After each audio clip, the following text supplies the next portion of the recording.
Bonjour à tous et bienvenue à ce webinaire consacré à l'isolation thermique par l'extérieur que nous avons intitulé « Réglementation, solutions à venir, toutes les clés pour réussir son opération d'ITE ». Alors nous sommes ici en direct d'Is-sur-Tille, tout proche du groupe Miral, en Bourgogne. Et je suis en compagnie de Sylvain Bonneau, président du groupe Miral. Bonjour Sylvain. Bonjour. Également en compagnie de Julien Bagnard, responsable du développement Miral. Bonjour. Et puis de Pierre Guerrero, chargé d'affaires et prescription pour les secteurs Île-de-France et Grand Est. Bonjour Pierre. Bonjour à tous. Alors, l'objectif de ces 45 minutes d'échange, auxquelles vous pouvez participer en nous posant les questions sur le chat, je les relayerai à nos experts en fin de présentation. D'ailleurs, bonjour à tous ceux qui sont présents. Eh bien, l'objectif, c'est de vous donner un maximum d'informations sur la dynamique d'isolation des bâtiments, en particulier par l'extérieur. Alors, on va parler du contexte, on va parler de la nécessaire massification de la rénovation et des différentes solutions pour y arriver. On va bien sûr parler de la solution Miral, mais aussi de ce que sera l'isolation de demain. Tout cela alors que cette année 2021 doit marquer le vrai lancement d'une dynamique ambitieuse de rénovation énergétique des bâtis en France. Sylvain Bonneau, chacun peut voir que les ambitions des pouvoirs publics sont élevées en matière de lutte contre les passoires thermiques. Quel regard portez-vous sur l'isolation aujourd'hui ? Alors la France s'est engagée pour une réduction drastique des gaz à effet de serre. Il faut donc réduire la consommation d'énergie. Le principal gisement d'économie, c'est le bâtiment. Alors le bâtiment, il s'agit d'optimiser la production de chaleur, mais avant tout, il faut améliorer l'enveloppe thermique et énergétique des bâtiments. C'est-à-dire isoler. Isoler les toitures, isoler les planchers bas, les fenêtres, les murs. Alors, un gros travail a déjà été fait au niveau des fenêtres, au niveau des combles et des planchers bas. Bien souvent, il reste à traiter l'isolation des murs. Et c'est bien sur ce poste où en France, il y a beaucoup de retard. Alors, pour isoler les murs, il y a deux solutions. Soit l'isolation par l'intérieur, donc ce qu'on appelle l'ITI, ou soit l'isolation par l'extérieur, ce qu'on appelle l'ITE.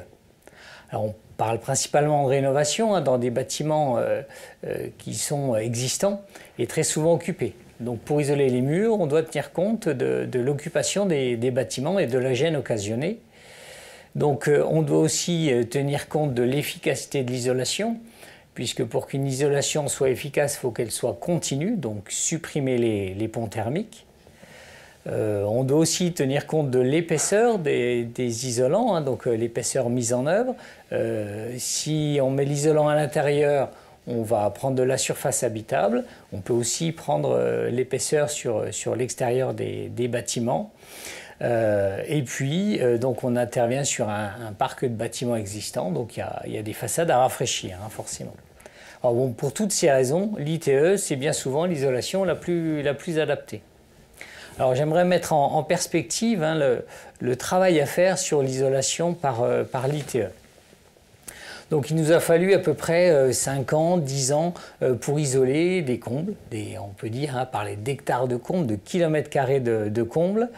Et pour isoler un comble, il faut quelques heures. Voilà. Si on parle d'isolation par l'extérieur, on ne va pas parler d'heures, on va parler de dizaines d'heures. Donc si on a mis, il y a un facteur temps de 1 à 10 entre l'isolation des combles et l'isolation par l'extérieur. Donc si on a mis 5 ans à isoler une grande partie des combles, il nous faudra 50 ans, voire plus 100 ans pour isoler l'extérieur des bâtiments. Parce que quand on parle d'isolation par l'extérieur, il ne s'agit pas seulement d'apporter une isolation, une performance thermique. On va parler d'esthétisme, on va parler de durabilité, de réglementation, de protection aux intempéries et de travaux induits. Donc, et évidemment, sur l'extérieur, avec des moyens d'accès particuliers. Alors justement, Julien Bagnard, au regard du constat posé par Sylvain, dites-nous quelles sont les clés de la réussite d'une opération d'ITE. Avant tout, je dirais qu'avant d'engager un véritable plan d'action, il faut déjà se poser les bonnes questions, c'est-à-dire essayer de comprendre un petit peu les choses. Et donc on entend parler un petit peu partout du terme de massification. Donc c'est un mot qui est devenu presque courant, qui peut paraître simple comme ça, mais en réalité qui cache une complexité importante. Donc c'est important de voir finalement quels sont les principaux enjeux de cette massification. Qu'est-ce qui fait qu'on est véritablement sur un défi dans les années à venir et pas juste une problématique mineure. Donc il y a 5 enjeux à l'intérieur de la massification. Le premier enjeu, ça va être l'enjeu de pouvoir l'étendre partout, ce qu'on peut appeler un enjeu de scalabilité. Pour ça, il faut avoir des avis techniques, respecter les réglementations, être capable de s'adapter, je dirais, au contexte technique et réglementaire du terrain. Ensuite, on va avoir un enjeu de rapidité. On a beau avoir une solution qui fonctionne partout, si elle n'est pas rapide à mettre en œuvre, et si on met 100 ans pour arriver à isoler tous les bâtiments en France, eh bien les enjeux finalement climatiques seront déjà arrivés, donc ça n'aurait pas de sens. Et pour ça, il faut avoir des solutions qui s'adaptent aux préindustrialisations, qui se mettent en œuvre rapidement, qui soient couplées à des processus performants digitaux. Ça n'aurait pas de sens également si on n'avait pas des solutions qui soient attractives. On peut être rapide et s'étendre partout, mais si on a une solution qui ne plaît pas, qui n'apporte pas de confort thermique, acoustique, vis-à-vis du confort d'été, vis-à-vis d'une diversité des solutions esthétiques, eh bien ça ne marche pas non plus. Il y a un critère qui est vraiment très important également, c'est la notion d'accessibilité. On peut être très bon sur ces 3 premiers enjeux. Si on a un produit qui est trop haut de gamme et qui ne répond pas aux attentes économiques du marché, on va avoir également un problème, quoi. Et puis le dernier enjeu, alors il est mis à la fin, mais en fait c'est un vrai facteur limitant. Si on n'est pas capable de répondre à celui-ci, eh bien on n'a pas la place dans une forme de massification des rénovations énergétiques qui a principalement pour but de décarboner les sociétés. C'est quand même ça l'enjeu initialement. Et du coup, si on a un système qui va avoir un impact initial plus grand que les économies qu'il va permettre de faire tout au long de sa vie, ça n'a pas de sens non plus, quoi. Et quand on dresse un petit peu le portrait de cette massification, on se rend compte à quel point c'est un enjeu important, parce qu'avoir une solution, un produit, un système qui soit capable de répondre de la meilleure des façons à chacun de ces enjeux, ben, ça relève d'un véritable parcours du combattant, quoi. Alors justement, si on doit passer les différentes familles de l'isolation thermique par l'extérieur à travers ces 5 enjeux, comment vous faites? Alors commençons par les ETICS peut-être.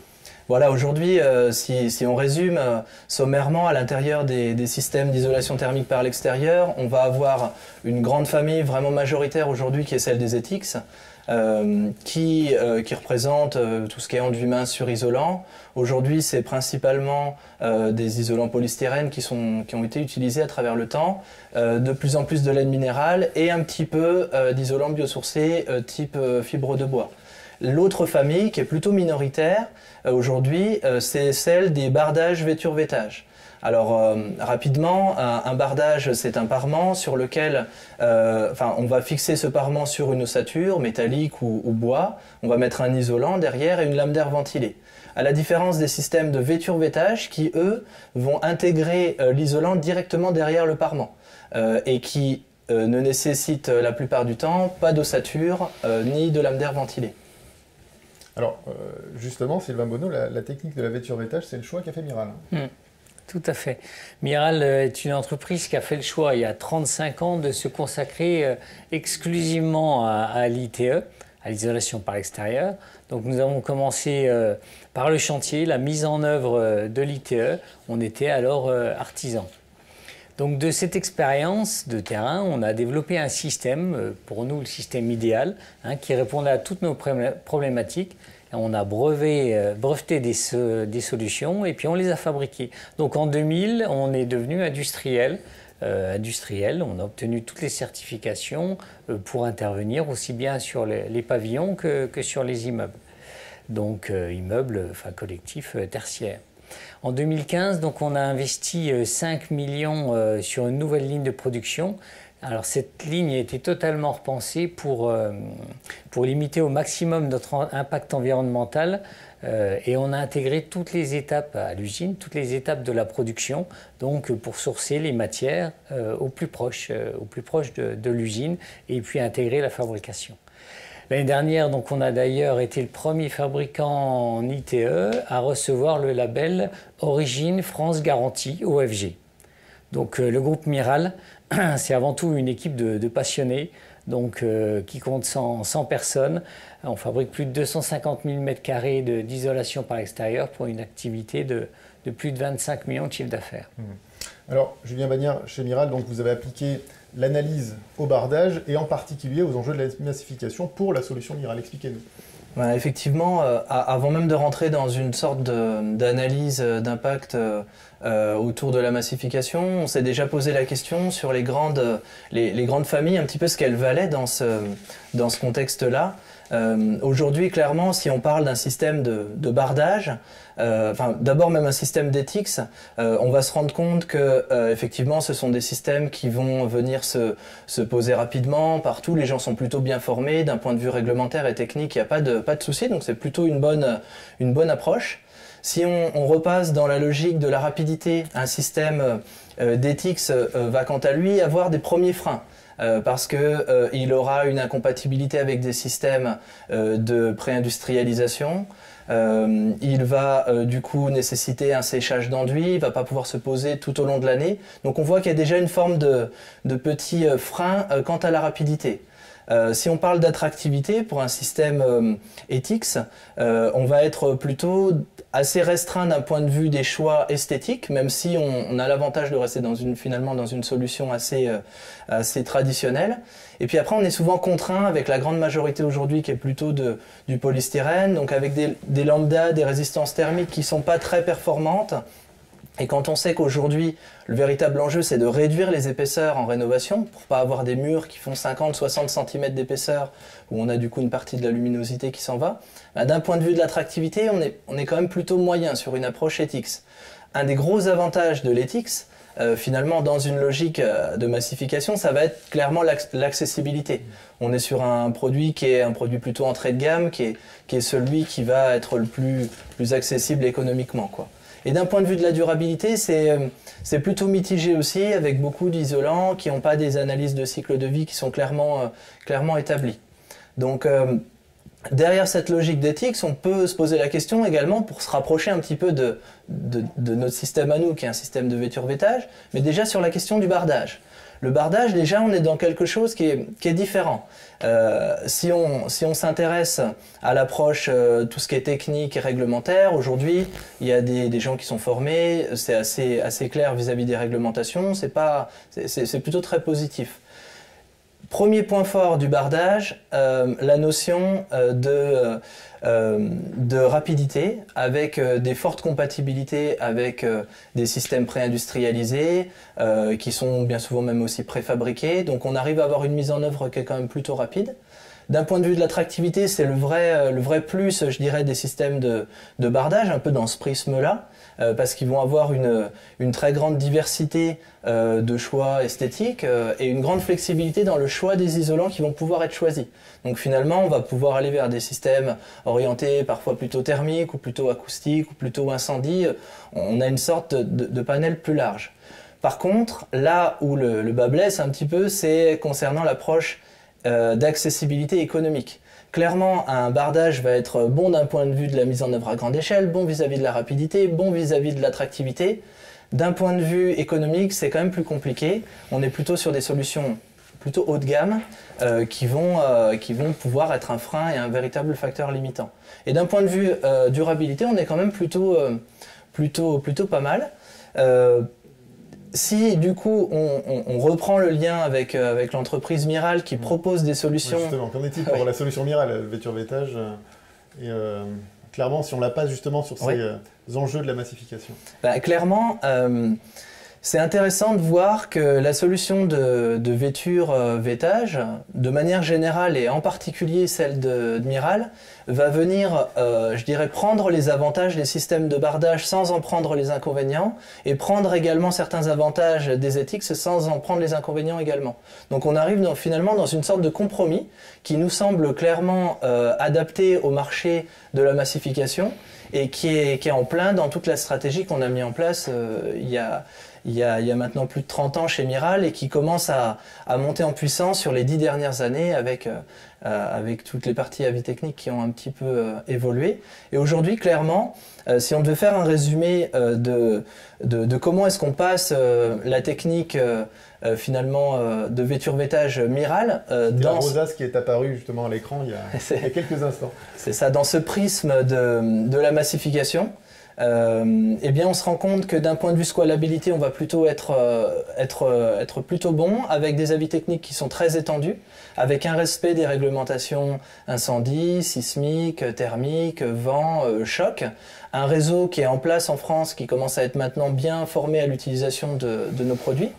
En termes de rapidité, eh bien, il y a un avantage même en plus que les systèmes de bardage qui est de ne pas avoir ni d'ossature ni de lame d'air. On est vraiment dans une mise en œuvre qui va être beaucoup plus rapide, avec des rendements, comme le précisera Pierre tout à l'heure, en termes de rendement mètre carré qui sont vraiment très intéressants. On est également très compatible avec une logique de pré-industrialisation. On a d'ailleurs été second lauréat sur le concours Energy Sprong qui vise à mettre en lumière des solutions de massification pré-industrialisées. Mais on a aussi l'avantage d'être préfabriqué. C'est-à-dire qu'on joue un petit peu sur le tableau de la pré-industrialisation, mais aussi sur le tableau des systèmes fabriqués sur mesure qui vont pouvoir se mettre un à un sur les façades. Côté attractivité, Pierre reviendra tout à l'heure sur les différents aspects, les différentes finitions qu'on peut avoir avec le produit. Mais l'idée est vraiment d'élargir au maximum le spectre de couleurs, d'aspects pour répondre à la fois à des attentes en termes de bois, de métal, de joints debout, de design. Le tout avec l'isolant le plus fin possible. Aujourd'hui, on a le système ITE le plus fin du marché, ou avec un lambda de 22-23. Et étant donné qu'on n'a pas d'ossature et pas de lame d'air, on a beaucoup moins de pont thermique et on gagne les 2 cm de lame d'air. Ce qui fait qu'avec finalement une épaisseur d'environ 15 cm, on arrive à répondre à des attentes de résistance thermique de l'ordre de 6,80. Et d'un point de vue de l'accessibilité, c'est là qu'il y a un vrai plus, je dirais, d'utiliser des systèmes de Vétur-Veitage et Miral finalement ne fait pas exception à cette règle. On est clairement situé économiquement entre une approche d'ETICS et une approche de bardage. Donc on n'a pas le frein réellement bloquant d'un bardage qui va coûter cher. D'autant plus que quand il est pré-industrialisé, les coûts sont encore plus importants. Alors que là, on est dans finalement un compromis qui arrive à répondre un petit peu à toutes les attentes. On y reviendra peut-être tout à l'heure plus en détail, mais d'un point de vue de la durabilité, c'est vraiment quelque chose, comme je le précisais tout à l'heure, qui est crucial dans cette analyse, parce que si on n'est pas bon d'un point de vue environnemental, tout le reste ne sert à rien, quoi. Et clairement, on est aujourd'hui dans un système qui a fait une analyse de cycle de vie à l'échelle donc de son système d'ITE global, intégrant les isolants complémentaires, les parements, la mise en œuvre de la fabrication des matières premières jusqu'à la déconstruction et la fin de vie des produits. Et on se rend compte qu'on a tout a un impact autour de nous, mais on a forcément un impact environnemental initial, un impact carbone. Mais la vraie question qu'il faut se poser, c'est finalement au bout de combien de temps on a compensé cet impact grâce aux économies d'énergie qu'on aura fait sur le bâtiment.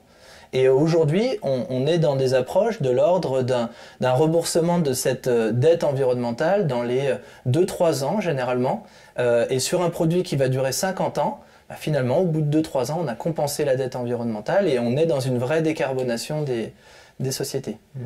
Pour aller un petit peu plus loin, pour tous les professionnels qui nous suivent ce matin, ils sont nombreux, je le vois sur l'écran. Comment un industriel comme Miral, justement, est arrivé à optimiser ces différents domaines dans sa politique d'innovation ? Aujourd'hui, il y a vraiment eu... on peut faire un petit peu le bilan sur les 10 années qui sont passées, qu'on peut presque résumer comme une sorte de course à la massification. Une course pour être prêt, pour que quand le top départ est lancé, eh bien, on n'ait pas des contraintes techniques, réglementaires ou des difficultés à avoir des choix esthétiques larges. Donc on a vraiment eu deux axes de développement, 2 piliers. Le premier, on peut le résumer comme étant la constitution d'une sorte de nid technique et réglementaire, où à travers d'un avis technique, eh bien, on va étendre au maximum le domaine d'emploi. Donc aujourd'hui, à travers de nombreux essais, feu, vent, choc, on arrive à avoir lissé complètement ces problématiques thermiques avec un domaine d'emploi qui est très étendu. Et de l'autre côté, donc d'un côté on déverrouille le contexte technique et réglementaire, et de l'autre côté, eh bien, on vient diversifier les solutions qu'on vient proposer à travers notamment différents brevets qui ont pu être déposés. On a notamment déposé un brevet sur le joint debout qui nous a d'un coup permis d'accéder à l'univers du joint debout traditionnel. Donc vraiment, c'est cette double approche, constitution d'un contexte favorable d'un point de vue technique et réglementaire et diversification des solutions esthétiques qui peuvent nous permettre aujourd'hui d'être en phase avec l'attente de massification telle que attendue par le marché, quoi. Pierre Guerrero, c'est vous, avec l'équipe Prescription Miral, qui accompagnez les acteurs de la maîtrise d'ouvrage, de la maîtrise d'œuvre dans les projets de réhabilitation et de construction. À quoi, selon vous, justement, doivent-ils être attentifs lors des opérations d'ITE ? Alors, je dirais qu'il y a de nombreuses attentes de la part des maîtrises d'ouvrage et des maîtrises d'œuvre, en fait, mais on peut en identifier 3 principales. Je dirais que la première, ça serait de travailler avec des solutions innovantes qui permettent de gagner du temps à des coûts qui sont pertinents. Donc, une volonté des produits innovants, en fait, l'innovation de Miral se tient dans la capacité de moduler donc ces solutions constructives, d'adapter les isolants, les finitions, ce qui au final permet une grande amplitude de choix. Donc permettant de gagner du temps, la possibilité de diminuer les délais d'intervention permet de limiter les nuisances en réhabilitation en site occupé en disposant d'un système simple à poser avec un maximum de compétences et de gros rendements mètres carrés à la mise en œuvre. Donc l'absence d'ossature, les grandes longueurs, l'absence de lame d'air permettent évidemment ces gains de temps. À des coûts pertinents, la largeur de gamme Miral permet d'avoir un prix moyen mètre carré plus économique compte tenu de la mixité des solutions possibles. Donc le joint debout, tout ce qui concerne les ETX, en fait une façon ETX, donc l'univers du bois, etc., etc. Donc on voit ces 3 points, finalement, qui sont l'innovation, qui sont la rapidité de pose et le coût. Justement, au regard de ces 3 points, quels sont les avantages, justement, vous le disiez un petit peu, les avantages de la solution Miral ? Les solutions de vêtage Miral offrent une vraie alternative par rapport aux 2 grandes familles que sont les ETX et les bardages ventilés. J'ai pour habitude de dire en fait que Miral fait la liaison entre ces 2 grandes familles-là, donc en regroupant l'ensemble des bénéfices de chacune d'elles. Elles sont d'une grande adaptabilité sur le plan technique et permettent d'absorber les différentes contraintes du projet afin d'optimiser les budgets, comme vu précédemment avec Julien. Le vêtage et la vêture vient donc faire la liaison entre ces 2 grandes familles. Donc les avantages, je dirais, c'est de pouvoir mettre en œuvre une solution qui est sous avis technique, donc avec les certifications incendie, la possibilité en fait de supprimer les lames d'air, et la gestion de ces lames d'air, la possibilité de supprimer l'ensemble des ossatures primaires ainsi que l'ensemble des ponts thermiques qui sont liés à ces ossatures-là, dont l'impact en fait peut être très important s'il n'est pas mis en évidence. La suppression des recoupements coupe-feu, très important aussi, je dirais que ça permet une plus grande d'épurer les façades et une plus grande ampleur architecturale. Des grandes capacités d'isolation, puisqu'aujourd'hui nous sommes capables d'atteindre des résistances thermiques de 12,65. Je crois qu'on est parmi les plus donc importants du marché. Donc une simplicité de mise en œuvre. Donc grâce à des gros rendements mètres carrés, grâce à la mise en place de parements de grande longueur. Donc nous sommes parmi les solutions les plus légères du marché et les plus fines. On travaille sur des nus à nu très fins, ce qui permet donc un apport de lumière important dans les logements en rénovation, donc pour un confort accru, et donc un apport de soleil et donc d'énergie, ce qui permet de faire des économies d'échelle après dans les logements. Donc comme l'a dit Julien, donc une pérennité qui est donnée par le CSTB d'environ une 50aine d'années. Donc, malgré tous ces avantages, je dirais que les vêtures et vêtages ne sont que peu développés sur le marché français, en fait, puisque on ne représente tout système confondu que 2% des surfaces, donc sur les 8 millions de mètres carrés, donc des bardages ventilés. En fait, pourquoi ce constat ? Parce qu'à un moment donné, je crois qu'on a 2 thématiques qui s'opposent. Je dirais que depuis une quinzaine d'années, la thématique de la lame d'air pour l'évacuation des points de rosée et de la vapeur d'eau a été vraiment donc un leitmotiv. Aujourd'hui, je dirais qu'on intègre en fait une thématique incendie donc qui permet, je dirais, de gérer au mieux cette thématique. Oui, effectivement, si on refait un petit peu le contexte, historiquement, on a toujours fait des bardages. C'est juste que le bardage a commencé à devenir une véritable solution d'ITE à partir du moment où on a pris conscience qu'il fallait isoler les logements. Et on s'est rapidement rendu compte qu'il fallait des épaisseurs importantes pour isoler les logements. Et du coup, on a voulu réduire ces épaisseurs. Et à un moment donné, en réduisant ces épaisseurs, il faut utiliser des isolants qui sont plus performants, mais aussi dits combustibles. Et là arrive une question centrale qui est la confrontation finalement entre cette lame d'air et la combustibilité des produits. C'est pour ça qu'on a fait le choix, nous, clairement en interne, plutôt que de prioriser le risque hygrométrie par rapport au risque incendie et de s'adapter au risque incendie, on a dit qu'on allait prioriser le risque incendie par rapport au risque hygrométrique.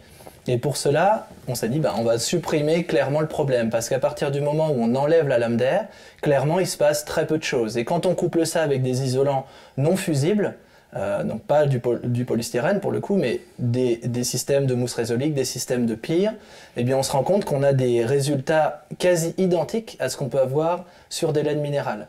Mais par contre, c'est pas pour autant qu'on va pas gérer le risque hygrométrique. On va juste avoir une conception dans le système avec la mise en œuvre de pare-vapeur, soit intégrée directement sur les produits nativement, soit mise en œuvre sur les façades, qui vont permettre finalement d'avoir encore une fois une sorte de compromis là-dedans, en réduisant au maximum l'épaisseur, en permettant de gérer le risque incendie, sans causer de problème d'un point de vue hygrométrique.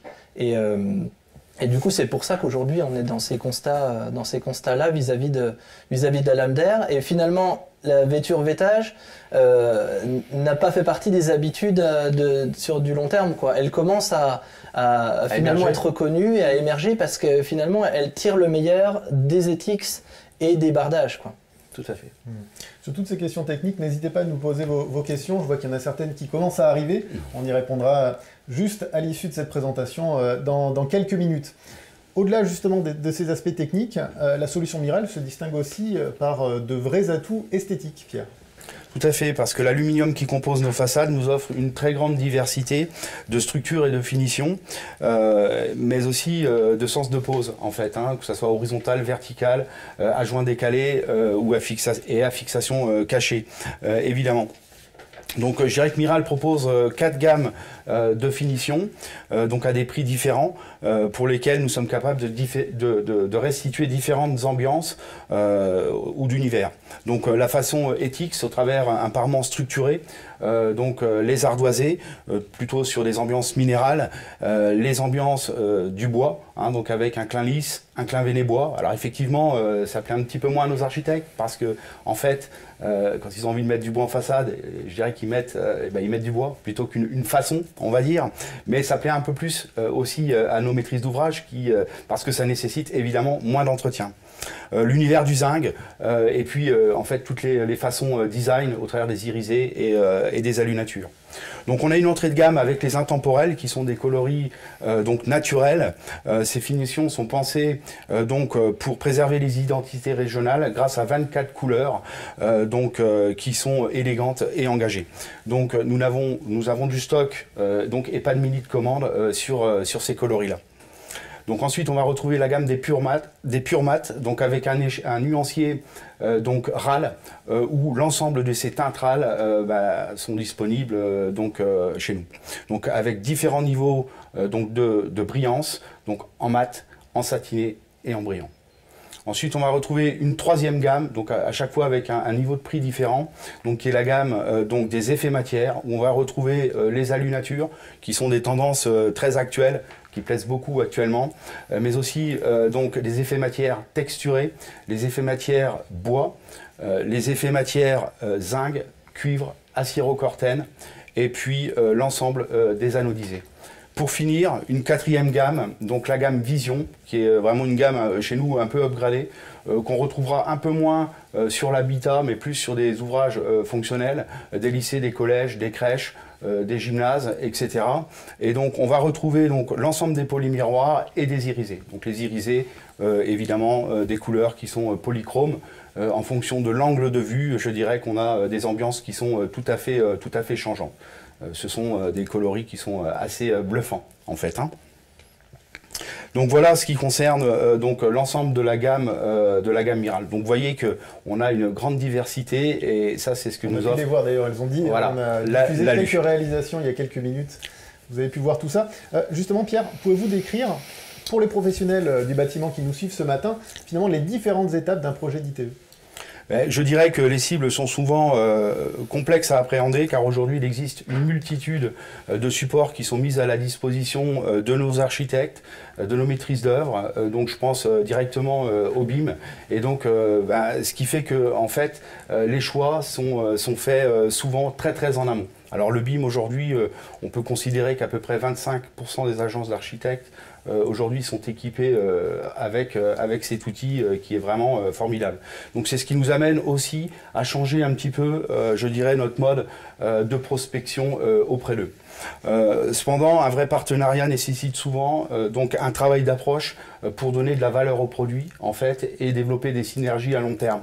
Et en fait, c'est là où on trouve vraiment l'essence de la prescription chez Miral. Hein, c'est vrai que on doit être présent à chaque étape du projet, donc afin d'accompagner nos prescripteurs dans leur prise de décision. Donc jusqu'à la phase chantier. Donc évidemment établir des budgets précis, orienter la mise en conformité dans le respect des certifications, établir des CCTP au travers de la rédaction, accompagner et valider au travers du bureau d'interne Miral, la validation des carnets de détail, la numérisation 3D, le calpinage, la mise en route et la formation des compagnons donc à la pose de nos produits. Nous devons aussi différencier notre cible et l'accompagnement. On ne parlera pas de la même façon à un architecte, à une maîtrise d'ouvrage, un bureau d'études ou un bureau thermique, ou une entreprise tout simplement en mode exécution. Il est préférable d'être présent chez tous les acteurs d'un projet afin de les fédérer. On doit être avant le prix, pendant le prix, après le prix et consolider évidemment l'opération. Voilà. Du coup, on l'a dit à nos participants au début de ce webinaire, dans le contexte actuel, l'ITE a un énorme potentiel de développement. Alors justement, Julien, si on se projette dans les prochaines années, quelles vont être les solutions du futur justement ? Un petit peu comme on a fait tout à l'heure sur la thématique de la massification, je pense que c'est toujours important de prendre de la hauteur concrètement pour savoir où est-ce qu'on va et de se poser les bonnes questions. Aujourd'hui, on est à la fois dans une véritable révolution digitale qui est à l'œuvre depuis maintenant plus de 10 ans, qui va s'accélérer encore plus les années passant. Et c'est du coup très important d'être engagé sur cette démarche-là. Je dirais que c'est même vital. Parce que clairement, une entreprise qui ne s'adaptera pas aujourd'hui, qui ne prendra pas conscience de l'importance du digital aujourd'hui, sera probablement plus compétitive demain quand d'autres l'auront fait. Donc je dirais que le premier enjeu principal, c'est s'adapter à cette révolution digitale en étant le plus moteur possible et le plus innovant possible dans cette démarche-là. Dans laquelle, Pierre en a parlé un petit peu tout à l'heure, on s'inscrit désormais dans des logiques de modélisation 3D des bâtiments qui vont permettre d'avoir une sorte de copie digitale du bâtiment existant, particulièrement adapté pour la rénovation, où on va pouvoir commencer à faire du sur-mesure réel. Alors soit complètement pré-industrialisé, dans le cadre, par exemple, d'une démarche, j'ai vu qu'il y avait une question sur EnergySprong notamment, dans une démarche de type EnergySprong, ou alors carrément dans une logique de préfabrication sur mesure, comme on le fait également avec Miral. Donc première thématique, je dirais vraiment approche digitale. Donc l'ITE de demain sera en partie intégré dans des processus digitaux performants et intelligents. Et le deuxième enjeu, on est en plein dedans, c'est clairement la crise environnementale que le monde subit, où clairement, si on veut atteindre des objectifs énoncés, il faut que toutes les entreprises puissent mettre les bouchées doubles à ce niveau-là. Et ça passe par quoi ? Ça passe par réduire au maximum son impact environnemental à la source et pendant la phase d'utilisation, être capable de gérer les déchets, la fin de vie. Donc pour ça, on est en plein dans cette thématique-là, où on est en train de travailler sur des solutions avec la capacité d'avoir un parement finalement performant qui gère l'étanchéité, la thermique, le choc, la mise en œuvre rapide et qui colle un petit peu aux différents enjeux de la massification, mais tout en ayant la flexibilité de choisir des isolants d'épaisseur variable derrière, dont certains pourraient stocker du carbone dans un objectif d'atteindre une façade à très faible impact carbone, voire impact nul. Mais en tout cas, en sortant un petit peu de la démarche pro-Miral, c'est vraiment une thématique globale qui correspond aux problématiques de nos temps et qui doit être engagée par toutes les entreprises en fait, pour réussir à proposer finalement des systèmes qui rejoignent l'enjeu de durabilité, c'est-à-dire qui ont un impact le plus réduit possible et qui soient en même temps capables de faire beaucoup d'économies d'énergie. Donc c'est toujours un petit peu la difficulté à jouer sur tous ces tableaux et à répondre à un cahier des charges qui est très global finalement, quoi. Alors, avant de répondre à toutes les questions, je suis en train de les noter d'ailleurs, Sylvain, est-ce que vous avez envie de conclure cette présentation par quelques mots? Oui, tout à fait. L'ITE, je dirais même, va au-delà des enjeux du bâtiment, puisque le gouvernement en a même fait un levier de la relance économique. Et ce levier, quand on l'actionne, pour qu'il soit vraiment vertueux, il doit s'appuyer sur des acteurs français, sur des fabricants français. Voilà, donc c'est ce que je voulais compléter. Alors, du coup, on va prendre toutes les questions qui sont arrivées. J'ai pris pas mal de notes. Si on les prend par ordre chronologique, peut-être d'abord la question sur le fait que est-ce que la solution Miral peut se poser sur des murs en pisé? Donc les murs en pisé, c'est un mode constructif où on va ancien, où on va mélanger de la terre, des graviers. C'est un mur qui doit contenir une hygrométrie certaine. Aujourd'hui, à ma connaissance, il y a aucun système d'ITE adapté pour ce type de mur. Donc si vous avez la chance d'avoir une maison en pisé, c'est très très bien, très belle maison, mais l'isolation par extérieur n'est pas conseillée. Il peut y avoir une perturbation hygrométrique du mur, forcément, qui avec des années et des années, parfois plus de 100 ans, c'est complètement acclimaté à son environnement hygrothermique. Le fait de venir mettre une isolation thermique par l'extérieur, quelle qu'elle soit, va complètement chambouler le mur dans sa manière de gérer l'écart de température. Il va devenir chaud. C'est comme si l'été serait là toute l'année finalement. Et au-delà de ça, il y a une grosse problématique de fixation, de collage. Donc il n'y a pas d'isolation par l'extérieur, pour être clair. Une question sur l'inertie thermique de la solution Miral. Alors aujourd'hui, l'inertie, c'est marrant parce qu'à chaque fois qu'on a des questions comme ça, on peut presque les recadrer dans les enjeux de la massification. Et l'inertie, clairement, c'est une notion de confort qui est rattachée directement au confort d'été pour qu'on n'ait pas un effet de surchauffe sur des journées chaudes en été. Et donc c'est une notion qui est importante. Aujourd'hui, il y a des isolants qui peuvent être intéressants d'un point de vue de l'inertie. Par exemple, la fibre de bois a des très bons niveaux de déphasage. Mais il faut aussi bien resituer aussi le contexte où on est à l'heure actuelle plutôt dans des bâtiments en rénovation. Donc on est sur des bâtiments qui ont déjà un mur existant, bien souvent par pain, en béton ou autre, qui stockent déjà une certaine inertie. Et en ajoutant finalement des systèmes ITE un peu comme le nôtre par-dessus, on arrive à des valeurs de déphasage qui vont dépasser les 10 heures et qui sortent d'une problématique, je dirais, d'inertie. Même si, encore une fois, c'est très important d'avoir une forme de flexibilité dans le choix des isolants. Parce que s'il y a une vraie problématique d'inertie, on pourrait orienter vers des isolants qui sont plutôt intéressants de ce point de vue-là, quoi. Il y a vraiment deux. Finalement du côté caméléon de la solution Miral. C'est vraiment ça, c'est le produit unique qui est capable d'être la protection de façade qui intègre une petite résistance thermique et toutes les capacités de mise en œuvre rapide, et le large panel de solutions avec des isolants complémentaires où on va aller chercher un isolant pour une de ses particularités.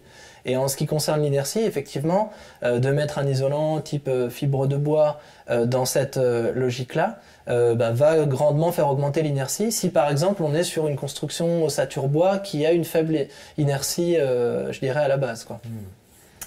Je prends une question suivante. Merci d'ailleurs pour toutes vos questions. Une question sur Energy Sprong. Un des participants au webinaire posait la question, est-ce que le prix des solutions pourrait freiner la démarche EnergySprong? On est en plein, encore une fois, je te laisserai rebondir aussi là-dessus, mais sur cette thématique, là, pour le coup, d'accessibilité.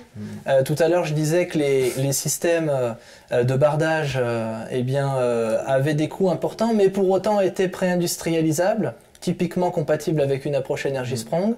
Aujourd'hui, ce qu'on se rend compte, même si c'est une approche encore nouvelle en France, c'est que clairement les coûts au mètre carré sont encore assez importants. C'est pour ça qu'on veut être compatible dans cette logique-là, mais on veut aussi et surtout être capable, encore une fois, de proposer un compromis qui va permettre de rapidement faire des grandes surfaces et donc de massifier, mais sans pour autant avoir certaines contraintes de préindustrialisation.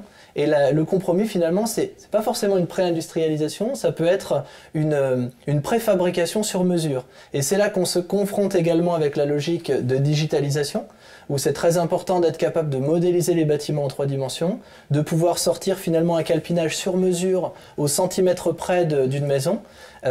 Effectivement, dans cette logique-là, on n'aurait pas des grands modules qui viennent se plugger sur les bâtiments, mais quand on voit l'économie qui est faite à ne pas utiliser d'ossature et avec la mise en œuvre rapide sur des éléments qui peuvent faire jusqu'à 14 mètres de longueur, eh bien, on est également dans une forme de compromis.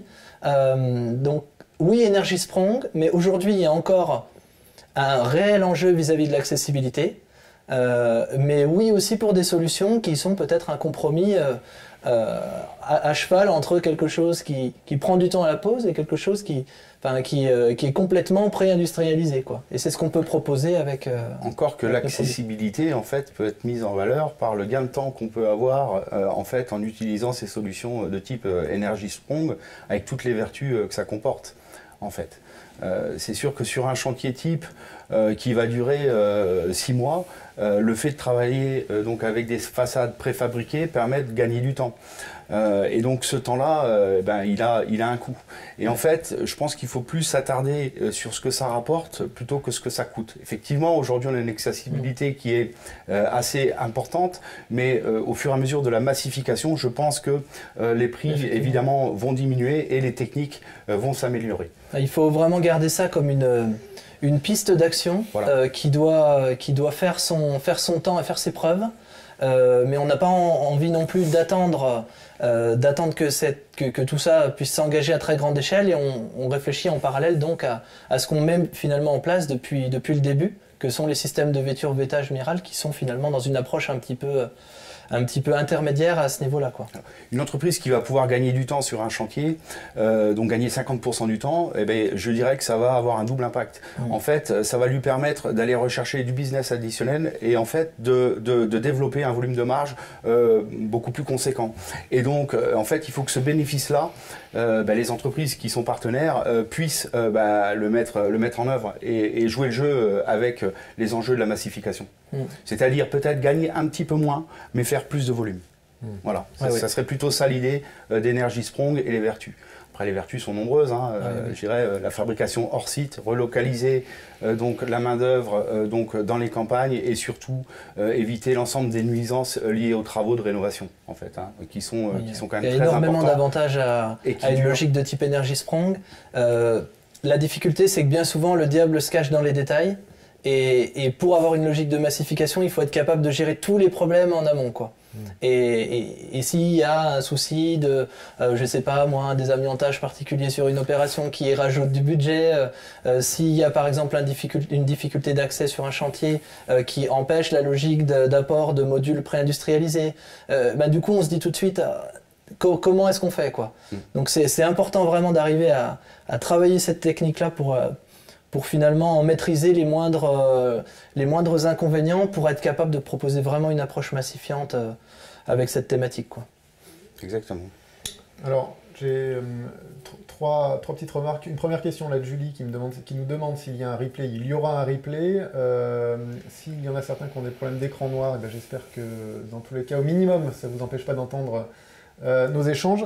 Je reviens sur les questions. J'ai 2 questions sur la partie résistance au feu, et notamment sur l'approche sur le logement social, justement. En termes de résistance au feu, qu'est-ce qu'on peut dire sur la solution Miral pour répondre à ces exigences-là? Ça rejoint clairement ce qui a été dit un petit peu tout à l'heure sur le fait qu'on a décidé de supprimer une part du problème qui est finalement la lame d'air. Finalement, tout est fléché sur cette lame d'air. On a besoin de recouper les lames d'air parce que ça fait des effets cheminés. Du coup, ça contribue à la propagation à la propagation à l'incendie sur certains isolants. Nous, pareil, on s'est posé la question. On va essayer de comprendre. Et pour ça, on a fait toute une gamme d'essais les pires, donc presque un essai les pires témoin pour voir quels étaient nos leviers d'action. Et on s'est rapidement rendu compte que le fait de ne pas avoir de lame d'air, c'est clairement l'avantage numéro 1. Deuxième chose, c'est avoir un isolant qui n'est pas fusible. Parce qu'à partir du moment où on a un isolant qui fond, ça goutte, ça redescend, ça réenflamme un petit peu partout, donc c'est un vrai problème. Donc nous, on est uniquement sur des isolants non fusibles qui ont tendance à charbonner. Et quand on couple déjà une absence de lame d'air avec un isolant qui va plutôt charbonner, on se rend compte que déjà on n'est pas dans une propagation verticale ni latérale. On va monter un petit peu, mais sans problématique particulière. Et c'est là qu'on a mis en place des solutions au niveau des ouvertures. Donc on a repris les solutions de l'IT 249 qui consiste à mettre une solution P5 d'encadrement des baies. Et quand on couple finalement absence de lame d'air, plus isolant non fusible qui charbonne, plus une solution P5 au niveau des baies, on se rend compte que finalement, on a quasiment le même résultat qu'un isolant incombustible. Et on a d'ailleurs fait un essai, les pires, où on voit très bien la chose. On était sur une laine minérale d'un côté, sur une mousse résolique de l'autre. Laine minérale, dans un système sans lame d'air également, et mousse résolique dans un système en vêtage classique sans ossature. Eh bien, en fait, le spectre de l'incendie n'a pas dépassé le mètre au-dessus de la fenêtre qui est en feu, quoi. Et clairement, à ce moment-là, ça a été la compréhension finalement de l'équation qui nous dit mais on a un système qui résiste très bien au feu, à tel point qu'on s'est posé la question que vaut notre système vis-à-vis d'un éventuel coupe-feu. On a toujours abordé la question sur ce qu'on appelle la réaction au feu, les essais les pires, les Euroclass, mais on commençait à distinguer finalement que la limitation de la propagation était telle qu'on pouvait peut-être se poser la question d'un éventuel rôle en tant qu'écran thermique. Et donc on a lancé une campagne d'essais à ce niveau-là, et on a pu prouver finalement que notre système ITE, en plus d'être validé d'un point de vue l'épire sur un incendie réel où on voit qu'il n'y a pas de propagation verticale, freinait lui-même la propagation du feu, puisque un complexe de vêtage défini, donc avec un M32 plus un Cooltherm K15 par exemple, c'est un peu plus technique, mais de 80 mm d'épaisseur, rendait le système coupe-feu 30 minutes. Donc d'un point de vue de l'incendie, on pense avoir un petit peu fait le tour à ce niveau-là. Et effectivement, il faut jouer sur le tableau de comment est-ce qu'on réagit en tant qu'incendie réel et creuser la question du coupe-feu. Quelle est la valeur en termes de résistance incendie d'une façade, sachant que les deux s'opposent un petit peu. Parce que d'un côté, on nous dit vous êtes combustible, donc il faut que vous contrôliez ça pour voir quels sont vos risques réels. Et de l'autre côté, on se rend compte que notre système combustible est coupe-feu 30 minutes. Donc en tout cas, on a élargi l'analyse le plus loin possible. Et aujourd'hui, on a donc une appréciation de laboratoire qui est valide et qui couvre l'intégralité de notre domaine d'emploi d'avis technique. Et on a en plus un certificat coupe-feu 30 minutes sur une de nos solutions de vêtage. Quelques questions sur la mise en œuvre de la solution. Alors, j'ai plusieurs questions. La première, quels sont les points d'attention sur la mise en œuvre de la solution? Un deuxième, si un panneau était abîmé, un revêtement était abîmé sur une façade, est-ce qu'il est simple de le changer? Et puis, une troisième question, je les reposerai dans l'ordre. Est-ce qu'il y a un réseau d'entreprises formées à la pose de la solution Miral? Alors peut-être sur la première partie, quels sont les points de vigilance sur la mise en œuvre? Donc les points de vigilance sont très très nombreux, puisqu'on est en extérieur, on doit tenir compte du support de l'environnement. Et donc c'est là où le meilleur conseil, c'est de faire appel à de vrais professionnels qui ont prouvé leurs compétences. C'est le bon sens en fait. Donc ça c'est vrai qu'il faut y faire très très attention. Il y avait une remarque aussi sur le gonflement du prix généré éventuellement par le flux des aides de l'État. je pencherais plutôt à être très très vigilant sur le professionnalisme de ce qui est réalisé, puisque c'est réalisé pour des dizaines d'années et ce serait encore bien pire que les travaux soient faits par des non-professionnels et ne tiennent que quelques années ou soient source de sinistres importants. Donc au-delà du... Voilà. Il faut faire appel à des vrais professionnels reconnus et il faut s'en assurer. Justement, vous avez un service technique qui non seulement assure le démarrage chantier, mais aussi fait de la formation pour les entreprises. Alors, pour ce qui concerne nos produits, on a tout ce qui peut être réalisé sur des pavillons où il y a un réseau, donc un réseau regroupé sous les produits Uniso. Donc vous pouvez très bien aller voir unisoisolation.fr sur le site internet. Et après, pour ce qui est réalisation sur du collectif, sur des grands ensembles, eh bien c'est là où on a un service technique qui vient former les prestataires. Et puis toutes nos réalisations sont sur le site miral.com. Sur le fait qu'on puisse changer ou pas un revêtement qui serait abîmé sur une façade? Oui, il existe des systèmes de réparation qui sont décrits dans nos avis techniques, en fait, qui permettent de changer sans problème une plaque, un parement de quelque longueur qu'il soit. En fait, hein. Je voudrais revenir en fait sur les points de vigilance à avoir sur la mise en œuvre de nos solutions. Je dirais que pour moi, la chose la plus importante, c'est déjà d'avoir un support qui soit correct, qui puisse supporter les tenues des fixations, et puis d'avoir un support suffisamment plan. Parce que effectivement, à la différence des bardages ventilés, eh bien nous n'avons pas de réglage. Même si le premier lit isolant en fait vient gommer les aspérités de la façade, puisque souvent on travaille en 50, en 60, en 100 mm, eh bien derrière nous n'avons pas de réglage. Voilà, on peut quand même régler le fruit de la façade avec différentes cales qu'on vient loger en fait dans l'emboîtement du parement. Et de ce fait, on a la possibilité de faire quelques poches d'air sur la façade pour pouvoir régler cette planité. Alors effectivement, en rénovation, je dirais qu'on va suivre la façade, et l'œil humain, en fait, s'il y a 10 cm d'écart entre le rez-de-chaussée et le 5e étage, l'œil humain ne le percevra pas, en fait. Alors on pourra éventuellement le percevoir au niveau des baies. C'est vrai que c'est souvent une question un petit peu quand on dit il n'y a pas d'ossature, mais comment vous faites pour régler les niveaux? Et en fait, on se rend compte que l'expérience de terrain nous montre que la règle, c'est plutôt qu'on arrive à très bien s'adapter. L'exception, c'est quand on va avoir parfois des fruits très importants, et c'est pour ça qu'on travaille aussi sur une approche complémentaire, mais qui n'est pas majoritaire, mais sur la mise en œuvre d'un bardage non ventilé, par exemple, qui aurait les mêmes avantages que le vêtage, mais qui aurait la possibilité de venir rattraper d'éventuels nus. Mais il faut bien garder en tête que les chantiers arrivent à s'adapter globalement à ces niveaux-là, et que ce n'est pas aujourd'hui une problématique chez nous, quoi. C'est une des premières objections qu'on a, en fait, Ouais, c'est comment on règle. Comment on règle le système. Mais on a cette objection-là, pas trop chez les façadiers qui développent ces solutions éthiques et bardage ventilé, mais plutôt chez des gens qui travaillent l'acier, en fait. Ouais. Qui travaillent l'ITE au travers. Et une fois qu'ils ont fait une réalisation, c'est des questions qui ne reviennent plus. Voilà. Et puis sur du neuf, évidemment, il faut évidemment assurer la bonne planéité des supports. Mais pour ça, on a des entreprises en maçonnerie qui sont des championnes, en fait. Voilà.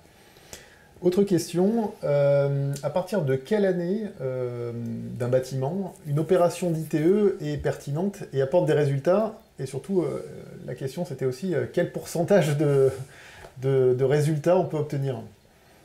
D'un point de vue thermique? Je pense d'un point de vue thermique, oui. Il n'y a pas vraiment de règles en fait, donc tout dépend du chauffage, la facture énergétique, et donc après il faut croiser en fait certainement des bouquets de travaux pour arriver je dirais, aux objectifs qu'on s'est fixés. Donc diminuer la facture énergétique, parce que c'est bien ça les enjeux de demain, ou les enjeux d'aujourd'hui. Donc en fait plus on va isoler, plus normalement la facture d'énergie doit baisser. Ouais, mais en fait, il faut que ça s'accompagne d'un certain nombre de bouquets de travaux au niveau des ventilations et autres pour pouvoir être pertinent en fait.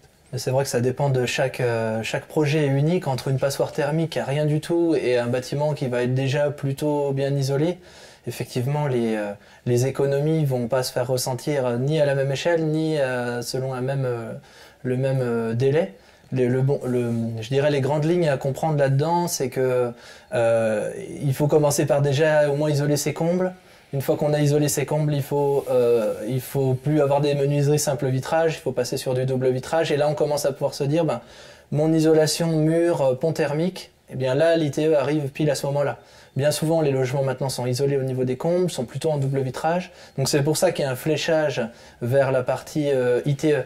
Et après, on rajoute les ponts thermiques au niveau des planchers, les ponts thermiques au niveau, enfin les déperditions au niveau des planchers, les déperditions au niveau de la ventilation, qui arrivent presque un petit peu après. Mais clairement, il faut prioriser ce qui semble être le plus pertinent. Et du coup, cette isolation va permettre quand même rapidement de faire des économies d'énergie à hauteur de, alors tout dépend des projets, mais à la louche, entre 20 et 35% d'économie d'énergie directe. C'est entre un mur non isolé et un mur isolé qui gère les ponts thermiques. Parce qu'un des principaux avantages de l'ITE, c'est quand même aussi de passer devant les planchers. Et bien souvent, en isolation intérieure, on voit qu'il y a des couleurs un peu différentes au niveau des planchers. C'est juste le pont thermique qui sort à ce niveau-là. Alors que là, on passe complètement devant, quoi. Mais l'efficacité monnaysolante et trébuchante est très difficile à illustrer en fait. Mais ce qu'on peut s'apercevoir, d'après les retours qu'on a, c'est qu'en termes de confort, surtout, il y a un véritable confort. Le confort est vraiment accru. Donc ça, c'est très important. Très important, comme on peut dire, en fait, entre la température réelle et le froid ressenti. Il y a toujours un écart. Il y a le phénomène de mur froid. Voilà, et je pense que là-dessus, sur le confort, il y a vraiment, la perception est vraiment immédiate. Voilà. Ça, c'est vraiment un point majeur parce que entre un système par exemple, un mur isolé ou pas isolé du tout avec des sentiments de parois froides, il va peut-être faire 20 degrés à l'intérieur, on va avoir le sentiment d'avoir froid parce qu'il y a une sorte de rayonnement froid qui vient nous donner ce sentiment d'avoir froid. L'ITE va complètement réchauffer les murs, donc va gommer cet effet froid. Et à 20 degrés, on va avoir le sentiment d'être bien finalement, quoi. Et il y a un effet aussi de bord à faire attention, c'est que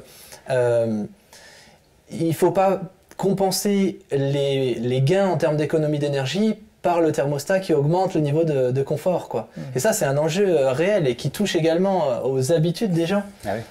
J'entendais récemment sur l'Allemagne où il y a eu un énorme plan d'isolation des façades et où ils ont commencé à faire des retours sur le gain réel. En fait, ils se rendent compte que le gain est pas si énorme que ça parce que la plupart des gens ont juste augmenté le thermostat de 3-4 degrés pour être mieux, quoi. Donc, il y a des effets de bord un petit peu dans tous les sens. Donc, la pédagogie à faire. Donc en fait, la pédagogie est presque un enjeu aussi important que les 5 évoqués pour arriver à bien comprendre les choses avant d'avoir des isolations sur les façades, quoi.